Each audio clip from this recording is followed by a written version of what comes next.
जय हिंद दोस्तों। हम लोग आधुनिक भारत का इतिहास पढ़ रहे थे, जो यश के पांडे और परीक्षा वाड़ी की किताबों से पूरा निचोड़ लेकर के बनाया गया है। भारत में यूरोपीय कंपनियों का आगमन पढ़ रहे थे। इस वाले लेक्चर में हम लोग कुछ यूरोपीय कंपनी मतलब विशेष करके जो अंग्रेज भारत में आए थे उनके बारे में पढ़ लिए थे। ठीक, थोड़ा सा कुछ बचा था उसमें। अंग्रेजों की जो किलेबंदी कोठियाँ थी उनके बारे में थोड़ा सा इस वाले लेक्चर में हम लोग अध्ययन करेंगे।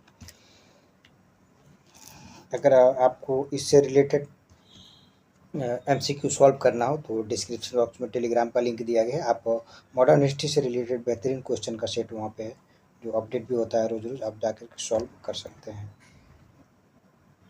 करके मद्रास फोर्ट मतलब सेंट फोर्ट जॉर्ज के नाम से जाना जाता था। जो मद्रास फोर्ट था उनको फोर्ट सेंट जॉर्ज के नाम से जाना जाता था। अंग्रेजों की जो वहाँ पे किलेबंदी कोठी थी। करके बंगाल के सुल्तानी, ठीक है, बंगाल के सुल्तानी कोलकाता और गोविंदपुर, ठीक है।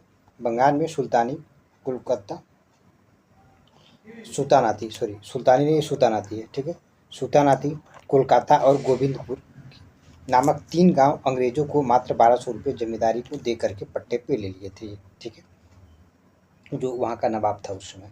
करके उन्हीं तीनों गांवों के स्थान पर जाप चौरनौक जो था वहाँ पे 1699 ईस्वी में, ठीक है, ने कलकत्ता नामक एक शहर बसाया, ठीक है। कलकत्ता नामक मतलब जो सुल्तानाती, कोलकाता और गोविंदपुर को मिला करके जाप चौरनौत ने एक शहर बसाने की कोशिश की, मतलब बसाया, जिसको कोलकाता के नाम से जाना जाता था 1699 ईस्वी में। और इसे चारों तरफ से चहारदीवारी करके विलियम फोर्ट नाम दिया। मतलब गोविंदपुर, सुल्तानाटी और कोलकाता इनको पूरी तरह से शहर बनाने के लिए किलेबंदी कर दिया, और इसी को विलियम फोर्ट के नाम से भी जाना जाता है। आइए, फोर्ट विलियम नामक किलेबंदी कोठी जो कि 1799 ईस्वी में अस्तित्व में आती है। थोड़ा सा इसमें करके कैप्टन कुक, ब्रिटेन ऑस्ट्रेलिया, थोड़ा सा कुछ एक्स्ट्रा पॉइंट है। कैप्टन कुक जो है ब्रिटेन का था, ऑस्ट्रेलिया की खोज करता है, ठीक है। कैप्टन कुक ऑस्ट्रेलिया की खोज करता है। तस्मान जो हालैंड का था, तस्मानिया और न्यूजीलैंड की खोज करता है। कौन? तस्मान। ईस्ट इंडिया कंपनी की जो पहला कारखाना था दक्षिण भारत में मुसलीपत्तनम में 1611 में ईस्वी में खोलता है। ये अस्थायी था, ठीक है। एक सूरत में खुलता है लेकिन वो अस्थायी नहीं था, ठीक है, वो अस्थायी था, ठीक है। 1608 में अस्थायी था, बाद में उनको बंद करना पड़ा था। पूर्वी भारत में ईस्ट इंडिया कंपनी का जो पहला कारखाना था 1633 ईस्वी में उड़ीसा में था, ठीक है। जो अस्थायी कारखाना था ये 1633 में उड़ीसा में है। करके कंपनी एक असंगत है, ठीक है। देखिए ये मैकाले का कथन है। मैकाले क्या कहता है? कंपनी एक असंगत है, ठीक है, परंतु उस व्यवस्था का भाग है जहाँ सब कुछ असंगत है, ठीक है। मैकाले का कथन ये पूछा नहीं गया लेकिन हो सकता है पूछा जा सकता है, याद रखिएगा, ठीक है। आइए इस वाले वीडियो में हम लोग अब अंग्रेजों के भारत में आगमन और उनके योगदान वगैरह काम खत्म हो गया कंपनी का। अब इसके बारे में फ्रांसीसी कंपनी के बारे में थोड़ा सा पढ़ते हैं। फ्रांसीसी कंपनी का इतिहास वगैरह देखते हैं कि इनका कैसे बना, ठीक है। भारत में आने वाले जो पहले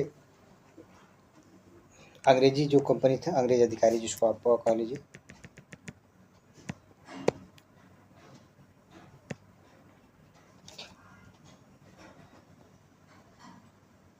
मतलब पहली सरकारी अभियान, ठीक है, पहला सरकारी अभियान डच का था, ठीक।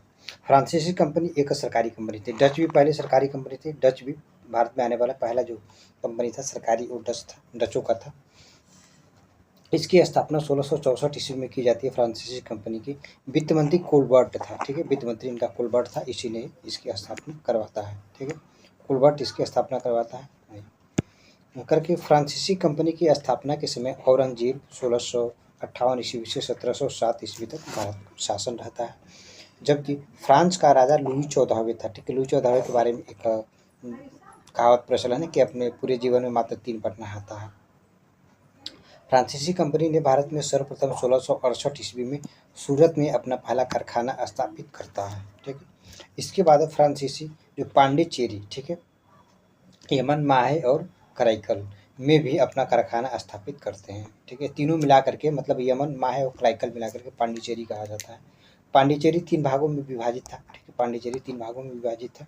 केरल के पास माहे था, ठीक है, मतलब केरल से सटा हुआ केरल में था वो माहे था। आंध्र प्रदेश में यमन था और तमिलनाडु में जो स्थित था वो कराईकल था, ठीक। इन तीनों में भी फ्रांसीसियों ने अपना व्यापारी कारखाना स्थापित कर रखा था, किया था। फ्रांसीसी ने अपनी प्रशासनिक व्यवस्था को चलाने के लिए भारत में कमिश्नरी प्रणाली, ठीक है, भारत में कमिश्नरी प्रणाली लागू किया था। पहला कमिश्नर फ्रैंक कैरो था। कमिश्नरी प्रणाली कहने का मतलब है कोई भी आपका नगर निगम है या नगर क्षेत्र है उसमें कमिश्नरी प्रणाली मतलब जो विकास कार्य है और लॉ एंड ऑर्डर है दोनों को, लॉ एंड ऑर्डर और विकास कार्य दोनों को सेपरेट कर दिया जाता है, ठीक है। मतलब हुआ कि वहाँ पे जो कोई डिस्ट्रिक्ट है, जहाँ पे यूपी में भी जानते हैं कि आप 5-6 डिस्ट्रिक्ट जैसे जहाँ पे कमिश्नरी प्रणाली लागू हो गया है, विशेष करके आपका मान लीजिए कानपुर हो गया, लखनऊ हो गया, प्रयागराज हो गया, गोरखपुर हो गया, ठीक है, नोएडा हो गया, इन सब जगहों पे कमिश्नरी प्रणाली लागू है।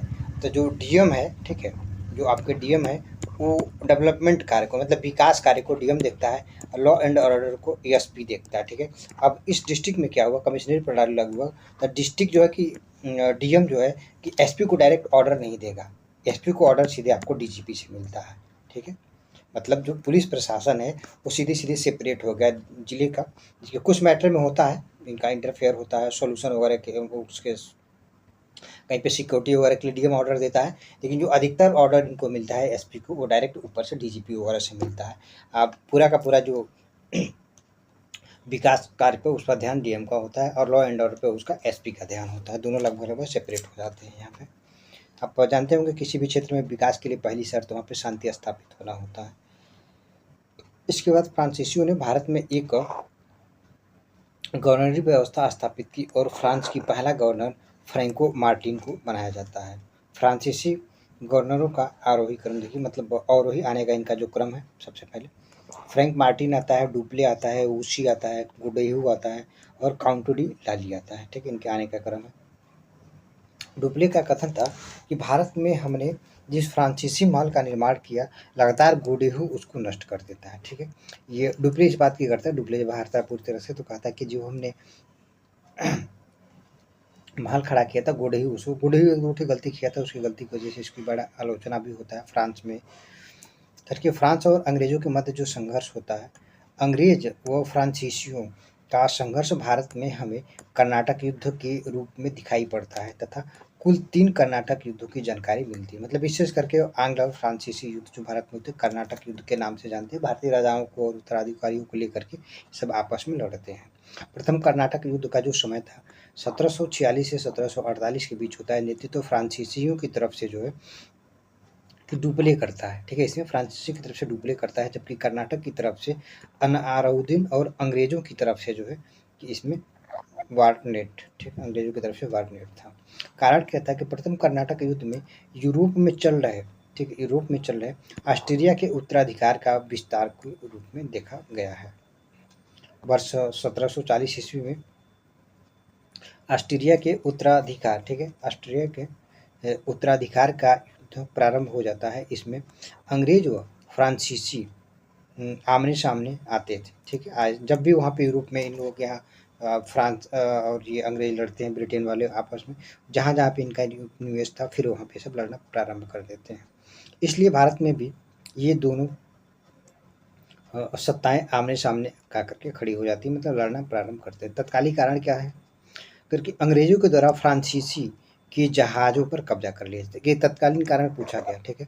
जो प्रथम कर्नाटक युद्ध था उसका तत्कालीन कारण क्या था, जो अंग्रेज थे वो फ्रांसीसियों के कुछ जहाज़ों पर कब्जा कर लेते हैं। ये शुरुआत में क्या होता है, कर्नाटक के युद्ध की शुरुआत अंग्रेजी सेनापति वार्नेट ने की थी, ठीक है, वार्नेट की थी। इसी ने कर्नाटक के क्षेत्र में फ्रांसीसियों की कुछ जहाज़ों को, ठीक है, पकड़ लिया था। सेंट थोमे का युद्ध 1748 ईस्वी में, इस युद्ध में डुप्ले ने कर्नाटक के नवाब अनआरुद्दीन, ठीक है, कर्नाटक के नवाब अनवारुद्दीन, ठीक है, अनआरुद्दीन और अंग्रेजों के प्रमुख व्यापारी के कारखाने मद्रास के ऊपर कब्जा कर लिया गया, ठीक। अंबूर या अंबर इस बीच में एक अंबूर या अंबर का युद्ध 1749 ईस्वी में होता है, ठीक है। पक्ष क्या, मुजफ्फरजंग, चंदा साहब और फ्रांसीसी, ठीक है। विपक्ष में क्या था, अलाउद्दीन हार गया, ठीक है। संधि एक्स ला शापेल की संधि 1740 ईस्वी में होता है। इस संधि के माध्यम से ऑस्ट्रिया का उत्तराधिकार युद्ध समाप्त हो जाता है। भारत में भी प्रथम कर्नाटक युद्ध समाप्त हो जाता है। मद्रास के क्षेत्र में पुनः अंग्रेजों को मिला लिया गया, मतलब मद्रास के क्षेत्र को अंग्रेजों ने पुनः अपने में मिला लिया अमेरिका को, ठीक है, करके अमेरिका के लुइसबर्ग, ठीक है, लुइसबर्ग का क्षेत्र जो है सेंट लुइसबर्ग है, लुइसबर्ग का क्षेत्र फ्रांसीसियों को मिल गया। ठीक है, अमेरिका में जो लुइसबर्ग का क्षेत्र था ये इंटरनेशनल मतलब विश्व इतिहास के बारे में थोड़ा सा है। पहली बार किसी यूरोपीय कंपनी के द्वारा पराजित, ठीक है, कह रहा है कि पहली बार किसी यूरोपीय कंपनी के द्वारा पराजित पहला भारतीय शासक अनवरुद्दीन था। ठीक है, मतलब किसी भी यूरोपीय कंपनी के द्वारा पराजित होने वाला कर्नाटक का नवाब अनवरुद्दीन था। ठीक है, फ्रांसीसियों के द्वारा पराजित होता है। ठीक है, जो अनवरुद्दीन था ये फ्रांसीसियों के द्वारा पराजित होता है। ठीक है, एक इसके सपोर्ट में अंग्रेज खड़े थे अनवरुद्दीन के। अनवरुद्दीन इसका पूरा नाम है। द्वितीय कर्नाटक युद्ध जो कि निर्णायक युद्ध रहता है 1749 से लेकर के 54 के मध्य होता है। नेतृत्व अंग्रेजों की तरफ से जो है कि रॉबर्ट क्लाइव करता है। इसमें द्वितीय कर्नाटक युद्ध में फ्रांसीसियों की तरफ से डुप्ले, और बाद में डुप्ले के बाद जो है कि वुस्सी आता है यहाँ पे। ठीक है, पहले प्रारंभ होता है तो डुप्ले आता है, फिर डुप्ले को बुला लेते हैं वहाँ पे, फिर वुस्सी आता है, इसके बाद से गोड्डेहू आता है। ठीक है, डुप्ले के बाद फिर गोड्डेहू आ जाता है। कारण क्या था दूसरे कर्नाटक युद्ध का? सेकंड कर्नाटक युद्ध का कारण हैदराबाद व कर्नाटक के साथ, ठीक है, चल रहा उत्तराधिकार युद्ध था। ठीक है, जो दो भारतीय राज्य थे हैदराबाद और कर्नाटक, इनके मध्य उत्तराधिकार का लड़ाई चल रहा था। इन्हीं में से दोनों विदेशी शासक मतलब विदेशी कंपनियां, एक तरफ से फ्रांसीसी एक तरफ से अंग्रेज पक्ष लेकर के युद्ध करते हैं। हैदराबाद नामक स्वतंत्र राज्य की स्थापना मुगल बादशाह मोहम्मद शाह के समय निजाम उल मुल्क या चिंगीज़ खां के द्वारा किया जाता है। ठीक है, हैदराबाद की स्थापना होता है मोहम्मद शाह के समय निजाम उल मुल्क या चिंगीज़ खां के द्वारा किया जाता है वर्ष 1749 ईस्वी में। ठीक है, वर्ष 1749 ईस्वी में निजाम उल मुल्क की मृत्यु हो जाती है। ठीक है, 1749 में जैसे निजाम उल की मृत्यु हो जाती है, इसके बाद इसका पुत्र नासिर जंग, ठीक है, नासिर जंग हैदराबाद का नवाब बना, लेकिन निजाम उल मुल्क का जो भतीजा था ने मुजफ्फर जंग, ठीक, निजाम उल का भतीजा मुजफ्फर जंग ने नासिर जंग से हैदराबाद राज्य के बंटवारे की बात की। तो इसी तरफ से कर्नाटक का नवाब अनवरुद्दीन, ठीक है, अनवरुद्दीन अनवरुद्दीन के बहनोई चंदा साहब थे, ने कर्नाटक राज्य के बंटवारे की बात की। मतलब दोनों तरफ से राज्य में डिवाइडेशन की बात चलने लगी। डिवाइडेशन की बात होगी तो भाई जो ताकतवर होगा डिवाइड करना नहीं चाहेगा, फिर उत्तराधिकार की लड़ाई प्रारंभ हो जाएगा। इस तरह दक्षिण भारत में स्वदेशी व विदेशी शक्तियों दो समूह में बट जाती हैं। प्रथम समूह क्या था कि अंग्रेज व अनाउरुद्दीन, मतलब जो कर्नाटक था, ठीक है, वह निजाम नासिर जंग थे। ठीक है, अनाउरुद्दीन निजाम और नासिर जंग प्रथम समूह में। दूसरे समूह फ्रांसीसी मुजफ्फर जंग और चंदा साहब। ठीक है, मुजफ्फर जंग चंदा साहब। पांडिचेरी की संधि होती है इसके परिणाम। इस संधि के द्वारा द्वितीय कर्नाटक युद्ध समाप्त हो जाता है और इसके द्वारा दूसरे जीते गए क्षेत्रों और कैद किए गए सैनिकों को वापस कर दिया जाता है। तृतीय कर्नाटक युद्ध के बारे में देखिए। तृतीय कर्नाटक युद्ध का समय जो था 1756 से 63 ईस्वी तक, ठीक है, सप्तवर्षीय युद्ध का ये भाग था। ठीक है, देखिए 7 वर्ष चलता है ना। नेतृत्व की तरफ से, ठीक है, मतलब अंग्रेजों का नेतृत्व आयरकुट कर रहा था और फ्रांसीसियों का नेतृत्व काउंट डी लाली के द्वारा किया जाता है। कारण क्या था? जो तीसरा कर्नाटक युद्ध था 1756 से लेकर के 63 तक चलता है। यह युद्ध यूरोप में चल रहे सप्तवर्षीय युद्ध का विस्तार था। इस सप्तवर्षीय युद्ध में यूरोप में अंग्रेज व फ्रांसीसी आमने सामने आते हैं। फलतः भारत में भी ये दोनों शक्तियां कर्नाटक युद्ध की जो साम्राज्यवादी भावना के कारण आमने सामने आ जाती हैं। वांडीवास का युद्ध इसी क्रम में 1760 में होता है। यह युद्ध जो है 1760 में अंग्रेज सेनापति आयरकुट, ठीक है, इस समय अंग्रेज सेनापति आयरकुट था। पेरिस की संधि के बारे में देखते हैं।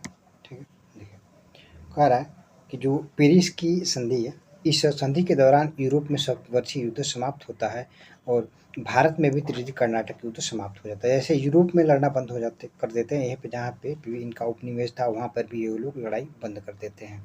इस संधि के दौरान अंग्रेजों ने फ्रांसीसियों को भारतीय राजनीति से बाहर कर दिया। ठीक है, जो पेरिस की संधि होती है उसमें अब भारतीय राजनीति से पूरी तरह से बाहर हो जाते हैं। अब केवल व्यापार करने के लिए थोड़े बहुत इनका अधिकार रह जाता है। फ्रांसीसी का पतन व अंग्रेजों के विजय के कारण क्या थे, ये मैंने इसका टॉपिक है, थोड़ा सा पढ़ लीजिए। करके फ्रांसीसियों की नौसेना व संसाधन अंग्रेजों के सामने काफ़ी कमज़ोर थी और अंग्रेजों की नौसेना इस समय विश्व की सर्वाधिक शक्तिशाली नौसेना थी। ठीक है, करके उनकी नौसेना जहाज़ों के ऊपर मशीन गन तोपें लगी होती थी। इनके पास गोला बारूद व्यापक रूप से उपलब्ध होते थे। करके कंपनी एक नीति, ठीक है, एक निजी कंपनी थी, जो अंग्रेज कंपनी थी एक निजी कंपनी थी, इसलिए यह सोच समझ करके जल्दी निर्णय लेती थी। जबकि फ्रांसीसी कंपनी सरकारी कंपनी थी, यह समय से निर्णय लेने में तत्पर नहीं रहती, चूंकि सरकार के पास जाता था, वहां से सरकार अप्रूवल देती थी, तब तक इधर काम बिगड़ जाता था। इंग्लैंड में उदारवादी संसद सरकार के थे, उदारवादी संसदीय सरकार थी, जबकि फ्रांस में निरंकुश राजतंत्र की सत्ता था। फलतः शासन प्रणाली के परिप्रेक्ष्य में तुलनात्मक रूप से अंग्रेज आगे थे। इस तरह, ठीक है, इस तरह कई कारणों की वजह से भारतीय व्यापार में फ्रांसीसी पिछड़ गए। अब देखिए, यूरोपीय कंपनियों से संबंधित कुछ महत्वपूर्ण तथ्य के बारे में हम चर्चा करेंगे। करके भारत में सबसे पहले व्यापार करने के लिए पुर्तगाली कंपनी आई और सबसे बाद में 1961 ईस्वी में भारत से लौटते हैं। सबसे पहले पुर्तगाली कंपनी, ठीक है, करके पुर्तगाली कंपनी, उसके बाद इंग्लिश, फिर और डच, ठीक है, पुर्तगाली, उसके बाद से इंग्लिश, फिर डच, फ्रांसीसी, और इनके बाद से कुछ स्वीडिश कंपनी स्थापित होता है। देखिए, यह स्थापना का क्रम है। आने का क्रम पुर्तगाली, डच, अंग्रेज, फ्रांसीसी, डेनिश है। लेकिन जो उनकी स्थापना का क्रम सबसे पहले आपका पुर्तगाली कंपनी की स्थापना होती है, उसके बाद से इंग्लिश, फिर डच, फिर फ्रांसीसी, फिर आपका स्वीडिश कंपनी की स्थापना का क्रम है। ठीक है, डेन कंपनी, ठीक है, डेनमार्क से आई हुई थी। इसने सर्वप्रथम तमिलनाडु के त्रावणकोर में अपना कारखाना स्थापित किया था। जो डेनमार्क थी, जो डेनिश कंपनी थी, ठीक है, डेनिश कंपनी, ये सबसे पहले त्रावणकोर तमिलनाडु में अपना कारखाना स्थापित करते हैं। लेकिन इसने अपने कारखानों को ठीक है, ब्रिटिश ईस्ट इंडिया कंपनी को दे करके स्वदेश चले जाते हैं। इनका प्रभुत्व था नहीं, बहुत ज़्यादा रुचि नहीं लेते हैं भारतीय व्यापार में। स्वीडिश कंपनी स्वीडन से भारत आई थी, लेकिन इसकी भारतीय व्यापार में बहुत ज़्यादा दिलचस्पी नहीं था स्वीडिशों का भी।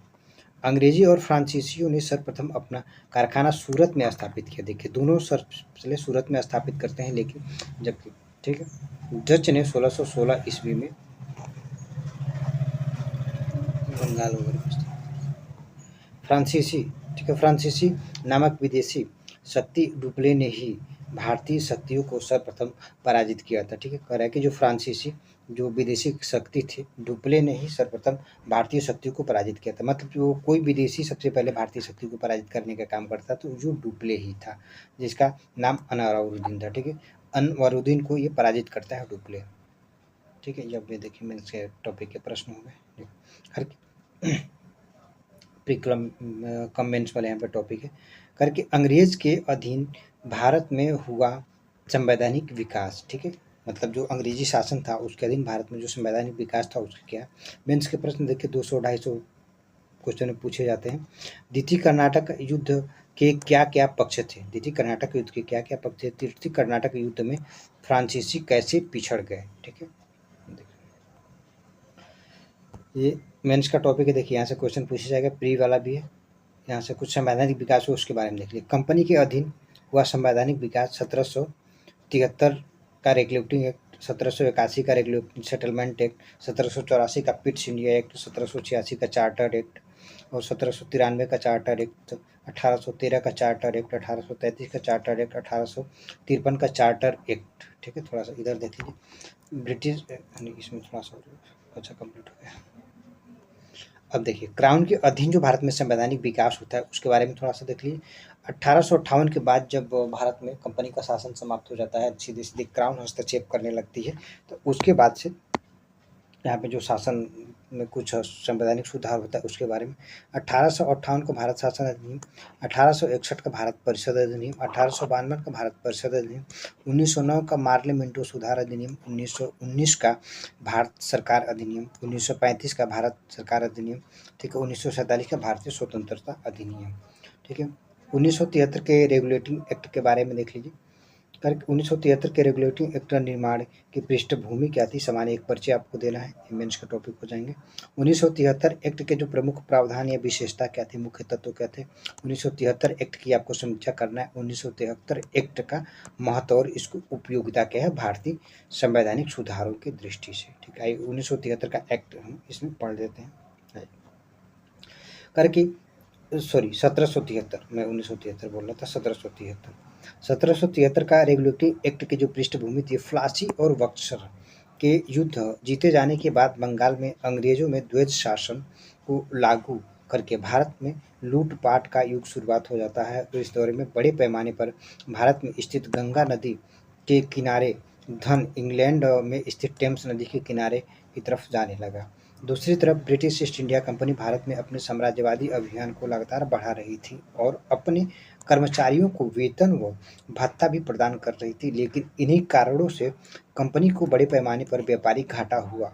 अर्थात कंपनी को आय के मुकाबले व्यय ज़्यादा करना पड़ रहा था। इसमें कंपनी 1772 ईस्वी के पूर्व दिवालिया होने के कगार पर आ गई थी और फलतः कंपनी ने ब्रिटिश सरकार के सामने ऋण के लिए एक अप्लाई किया, मतलब मांगा करके, जिस वजह से ब्रिटिश संसद में लॉर्ड नॉर्थ के अधीन एक गुप्त समिति और प्रवर्तन समिति का गठन किया गया। इस समिति ने वर्ष 1772 ईस्वी में इसी रिपोर्ट को आधार बना करके विधेयक ब्रिटिश संसद में पेश किया। जबकि यह विधेयक पारित हो गया, तब वर्ष 1773 के रेगुलेटरी एक्ट के नाम से जाना जाता है। ठीक है, इस वाले लेक्चर में हम लोग इतने देखते हैं। अगले वाले लेक्चर में इसके आगे वाला कंटिन्यू करेंगे। वीडियो देखने के लिए बहुत बहुत धन्यवाद। कह रहा है कि इसे रेगुलेटरी एक्ट इसलिए कहा जाता है क्योंकि, ठीक है, इसे रेगुलेटरी एक्ट इसलिए, थोड़ा सा बराबर कर दें, कह रहा है कि इसे रेगुलेटरी एक्ट इसलिए कहा जाता है क्योंकि यह ब्रिटिश संसद ने पहली बार, ठीक है, ब्रिटिश संसद ने पहली बार ब्रिटिश ईस्ट इंडिया कंपनी की कार्यवाही, ठीक है, कार्यवाही को नियंत्रित करने के लिए रेगुलेटरी एक्ट का कार्य किया था। इसके में प्रावधान क्या थे इस वाले अधिनियम में कि एक्ट में यह हमें निम्नलिखित प्रावधान देखने को मिलते हैं। कलकत्ता सर्वोच्च न्यायालय की स्थापना वर्ष 1773 ईस्वी के एक्ट के अधीन ही 1774 में कलकत्ता में एक सर्वोच्च न्यायालय की स्थापना की जाती है। इस सुप्रीम कोर्ट के जो मुखिया थे एलिजा एम्पे को बनाया जाता है और इनकी सहायता के लिए 3 अन्य न्यायाधीशों को रखा जाता है, जिनके नाम हाइड, लिमेंस्टर और चैम्बर्स थे। ठीक है, हाइड, लिमेंस्टर, चैम्बर्स, एलिजा एम्पे मुख्य न्यायाधीश होते हैं। गवर्नर जनरल की जो परिषद थी, ठीक है, इसी में एक दूसरा प्रावधान ये था। 1773 की रेगुलेटरी एक्ट में कौन कौन से प्रावधान थे उसके बारे में हम पढ़ रहे हैं। 1773 के एक्ट के द्वारा बंगाल के गवर्नर को अब भारत का, मतलब गवर्नर जनरल, बंगाल के गवर्नर को गवर्नर जनरल कहा जाने लगा और इस पद पर सर्वप्रथम जो है कि बंगाल का अंतिम गवर्नर जो था वारेन हेस्टी को नियुक्त किया जाता है। बंगाल के गवर्नर की सहायता के लिए गवर्नर जनरल काउंसिल की नियुक्ति की जाती है और इसमें कुल 4 सदस्यों को रखा जाता था। पहला जो फ्रांसीसी था, ठीक है, थोड़ा सा विरोध किया था। फ्रांसीसी फ्रांस का नहीं है, फ्रांसीसी इनका अंग्रेजी कंपनी का एक अधिकारी था। मानसन, क्लेवरिंग और बारवेल। बारवेल इसमें सहयोगी था। बहुत अंदर से पूछ सकता है, तो जो 4 इसमें परिषद थे उसमें कौन विरोध कर रहा था, तो फ्रांसिस विरोध कर रहा था और बारवेल सहयोगी था। गवर्नर जनरल की इस परिषद को बहुमत के आधार पर निर्णय लेना होता था। इसे फ्रांसीसी वारेन हेस्टिंग का विरोधी था। ठीक है, इसमें जो फ्रांसिस था, ठीक है, फ्रांसिस, वो वारेन हेस्टिंग का विरोधी था। यह इंग्लैंड से आकर के परिषद के सदस्य के रूप में अपना कार्यभार ग्रहण किया, जबकि अन्य तीनों में मौजूद थे। ठीक है, अन्य तीनों भारत में ही मौजूद थे। ठीक है, जो फ्रांसिस था वो इंग्लैंड से आता है और 3 थे ये भारत में ही थे उस समय। करके वारवेल वारेन हेस्टिंग का समर्थक था। ठीक है, वारवेल जो था वारेन हेस्टिंग का समर्थन था, ये भारत में था। अन्य प्रावधान क्या है कंपनी के 73 के रेगुलेटरी एक्ट के? इस अधिनियम के द्वारा कलकत्ता प्रेसिडेंसी को अब मद्रास प्रेसिडेंसी, बम्बई प्रेसिडेंसी की वरीयता दे दी गई। ठीक है, अब जो कलकत्ता प्रेसिडेंसी थी, मद्रास और बम्बई प्रेसिडेंसी की अपेक्षा इसको वरीयता दी जाती है। इस अधिनियम के द्वारा निदेशक मंडल के सदस्यों का कार्यकाल 1 वर्ष से बढ़ा करके अब 4 वर्ष कर दिया जाता है। अब प्रति वर्ष 1/4 सदस्यों को पदयुक्त, ठीक है, और इतने ही सदस्यों को पद मुक्त किया जाता है। मतलब 1/4 सदस्य प्रति वर्ष भरे जाएंगे और निकाले जाएंगे। 1773 रेगुलेटिंग एक्ट की समीक्षा या कमियां क्या है? देखिए, अब ये मेंस में इस तरह के क्वेश्चन पूछे जाते हैं, लेकिन यहाँ से प्री में भी आपको क्वेश्चन मिल जाएंगे। करके इस अधिनियम में प्रावधान व्यापक दोष के आधार पर इसकी समीक्षा की जाती है। करके ऐसा माना जाता है कि इस अधिनियम के द्वारा गवर्नर जनरल काउंसिल और उसकी परिषद में कलकत्ता सुप्रीम कोर्ट एवं गवर्नर जनरल का काउंसिल की गतिविधियों को बढ़ा देता है। इस प्रकार गतिरोध, ठीक है, मतलब गतिरोध बढ़ जाता है इसमें। गवर्नर की काउंसिल और जो सुप्रीम कोर्ट की काउंसिल थी उसमें थोड़ा सा गतिरोध हो जाता है। गतिरोध Bombay presidency, Calcutta presidency, Madras presidency में देखने को मिलता है, क्योंकि प्रेसिडेंसियों के अधिकारों व शक्तियों को परिभाषित नहीं किया गया था। महत्व क्या था, थोड़ी बहुत जो इसकी विशेषता है। इस एक्ट के द्वारा ब्रिटिश संसद में पहली बार कंपनी की कार्यवाहियों पर नियंत्रण स्थापित करने के लिए किया गया था। मतलब इस एक्ट का महत्व यह है कि सबसे पहले ये पहला ही रेगुलेटरी एक्ट था जिसके द्वारा कंपनी पे कुछ ब्रिटिश गवर्नमेंट नियंत्रण स्थापित करने में सफल हो पाती है। इसी अधिनियम के द्वारा कंपनी के अधिकारियों एवं कर्मचारियों में भ्रष्टाचार व स्वेच्छाचारी पर अंकुश लगाया जाता है। अर्थात कुल मिलाकर के यह हम कह सकते हैं कि इस अधिनियम के द्वारा ही भारत में विधि के शासन का दरवाजा खुलता है। मतलब इसी अधिनियम के द्वारा भारत में विधि का शासन खुलता है और निरंतर 1947 ईस्वी तक अंग्रेजों के अधीन गतिशील रहता है। अब मेंस में प्रश्न बनना होगा तो क्या इस तरह का बनेगा, यार किन पृष्ठभूमियों में 1773 के रेगुलेटरी एक्ट का निर्माण हुआ और प्रमुख तत्व क्या थे। 1773 के रेगुलेटरी एक्ट की विशेषताओं को बताते हुए, ठीक, इसके किस प्रकार के गंभीर दोष विद्यमान थे। ठीक है, अब देखिए 1781 का चार्टर एक्ट या सेटलमेंट, ठीक है, वीडियो बहुत बड़ा लंबा हो जाएगा, अगले वाले लेक्चर में इसको हम लोग देखेंगे।